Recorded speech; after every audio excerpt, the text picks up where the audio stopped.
Hello. कैसे हैं आप लोग? उम्मीद करते हैं आप लोग अच्छे होंगे। तो चलिए आज का 25 क्वेश्चंस का सेट आरंभ करते हैं। चलिए फर्स्ट नंबर क्वेश्चन की ओर। किसी वस्तु का भार अधिकतम होता है, किसी वस्तु का भार अधिकतम कहाँ होता है? तो वो निर्वात में होता है। ठीक है, कहाँ होता है? निर्वात में होता है। सेकंड क्वेश्चन, कृत्रिम सिल्क कहलाता है। कृत्रिम सिल्क किसे कहते हैं? तो रेयन को कहते हैं। ठीक है, किसे कहते हैं? रेयन को कहते हैं कृत्रिम सिल्क। चलिए नेक्स्ट क्वेश्चन, पौधों में जैव पदार्थों का वहन होता है। पौधों में जैव पदार्थों का वहन किसके द्वारा होता है? तो फ्लोएम के द्वारा होता है। ठीक है, फ्लोएम के द्वारा जैव पदार्थों का वहन होता है पौधों में। ठीक है, चलिए नेक्स्ट क्वेश्चन, अश्रु गैस है। अश्रु गैस किसे कहते हैं? तो अश्रु गैस कहते हैं क्लोरो एसिटोफिनोन को। ठीक है, क्लोरो एसिटोफिनोन को अश्रु गैस कहा जाता है। नेक्स्ट क्वेश्चन, अतिचालक की प्रतिरोधकता होती है। अतिचालक की प्रतिरोधकता कितनी होती है? तो शून्य होती है। कितनी होती है? शून्य होती है। नेक्स्ट क्वेश्चन, डीएनए की खोज किया था। डीएनए का खोज किसने किया था? तो वाटसन और क्रिक ने किया था। डीएनए किसने खोजा था? वाटसन और क्रिक ने। चलिए नेक्स्ट क्वेश्चन, आम का वैज्ञानिक नाम क्या है? आम का वैज्ञानिक नाम क्या है? तो मैंजीफेरा इंडिका। ठीक है, क्या है? Mangifera indica. चलिए नेक्स्ट क्वेश्चन, तंबाकू में विषैला पदार्थ होता है। तंबाकू में विषैला पदार्थ क्या होता है? तो निकोटीन होता है। ठीक है, क्या होता है? निकोटीन होता है। नेक्स्ट क्वेश्चन, रेफ्रिजरेटर में जल को ठंडा करने के लिए क्या प्रयोग किया जाता है? तो क्या प्रयोग किया जाता है? अमोनिया गैस का।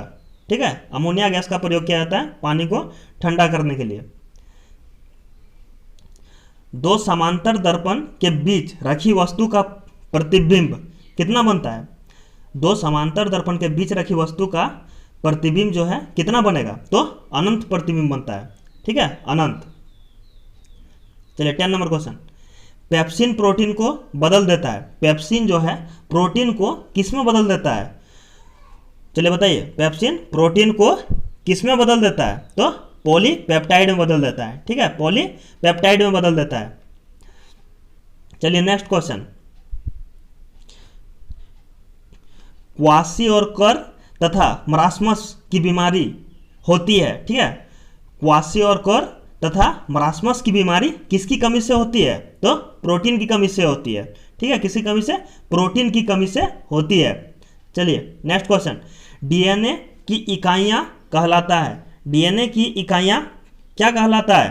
तो न्यूक्लियोटाइड्स कहलाता है। क्या कहलाता है? न्यूक्लियोटाइड्स कहलाता है डीएनए की इकाइयां। ठीक है, चलिए नेक्स्ट क्वेश्चन, किस तापमान पर सेल्सियस और और दो बार लिखा गया, किस तापमान पर सेल्सियस और फ़ारेनहाइट का पाठ्यांक समान होता है? ठीक है, किस तापमान पर सेल्सियस और फ़ारेनहाइट का पाठ्यांक जो है वो समान होता है? तो -40 डिग्री पर। ठीक है, -40 डिग्री पर दोनों समान होते हैं। ट्यूबलाइट में कौन सा गैस भरा जाता है? ठीक है, ट्यूबलाइट में कौन सा गैस जो है वो भरा जाता है? तो मर्क्यूरिक ऑक्साइड और आर्गन भरा जाता है। ठीक है, क्या भरा जाता है? मर्क्यूरिक ऑक्साइड और आर्गन। चलिए नेक्स्ट क्वेश्चन, सबसे हल्की धातु क्या है? सबसे हल्की धातु क्या है? तो लिथियम है। ठीक है, सबसे हल्की धातु लिथियम है। सबसे हल्की गैस क्या है? तो हाइड्रोजन है। चलिए नेक्स्ट क्वेश्चन, चावल को पॉलिश करने से कौन सा विटामिन नष्ट हो जाता है? तो विटामिन बी नष्ट हो जाता है। ठीक है, जिसे हम लोग थायमिन कहते हैं। विटामिन बी नष्ट हो जाता है चावल को पॉलिश करने से। प्याज तथा लहसुन में गंध किस तत्व के कारण होता है? प्याज तथा लहसुन में जो गंध है वो किस तत्व के कारण होता है? तो पोटासियम के कारण होता है। किसके कारण? पोटासियम के कारण होता है। नेक्स्ट क्वेश्चन, किस पदार्थ को लगाने से रक्त का बहना रुक जाता है? जब रक्त बहने लगता है शरीर में चोट लगने से, तो किस पदार्थ को लगाने से रक्त का बहना रुक जाएगा? तो फेरिक क्लोराइड। ठीक है, किसका उपयोग करने से? फेरिक क्लोराइड को लगाने से रक्त का बहाव रुक जाएगा। ठीक है, चलिए नेक्स्ट क्वेश्चन, सबसे भारी धातु क्या है? ठीक है, अभी पढ़े सबसे हल्की धातु वो क्या थी? लिथियम।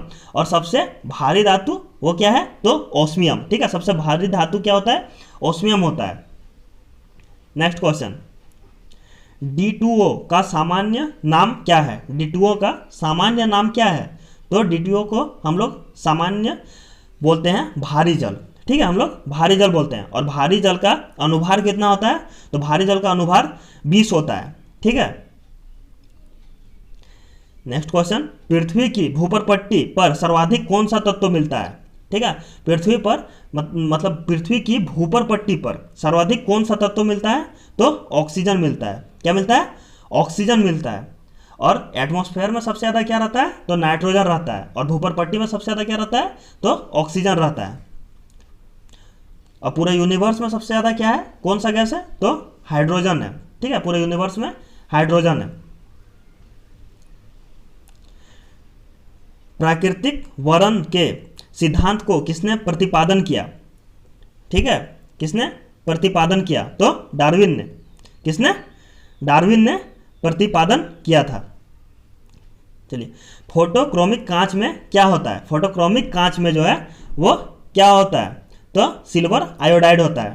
ठीक है, ये क्वेश्चन रिपीट हो गया है, 2-4 दिन पहले भी ये क्वेश्चन आया था कि फोटोक्रोमिक कांच में क्या होता है? तो सिल्वर आयोडाइड होता है। नींबू में कौन सा अम्ल पाया जाता है? नींबू में कौन सा अम्ल पाया जाता है? तो साइट्रिक अम्ल पाया जाता है। ठीक है, कौन सा अम्ल? साइट्रिक अम्ल पाया जाता है। तो 25 नंबर क्वेश्चन जो कि आज का हमारा अंतिम क्वेश्चन है, और वो है कौन सा विटामिन गर्म करने से नष्ट हो जाता है? ठीक है, कौन सा विटामिन को अगर गर्म कर दें तो वो विटामिन नष्ट हो जाता है? तो विटामिन सी। ठीक है, विटामिन सी जो है उसको गर्म कर देने से वो नष्ट हो जाता है। और विटामिन सी जो है वो हमारे शरीर में मतलब टिकाऊ नहीं है। ठीक है, यूरिन के साथ बाहर निकल जाता है। तो इसीलिए हम लोग को विटामिन सी डेली लेते रहना चाहिए। ठीक है, चलिए आज का सेट यही समाप्त हुआ। कैसा लगा आपको यह सेट? कमेंट में बताइएगा। अच्छा लगा तो लाइक कर दीजिएगा, और हाँ, सब्सक्राइब कर दीजिएगा। Thank you. जय हिंद।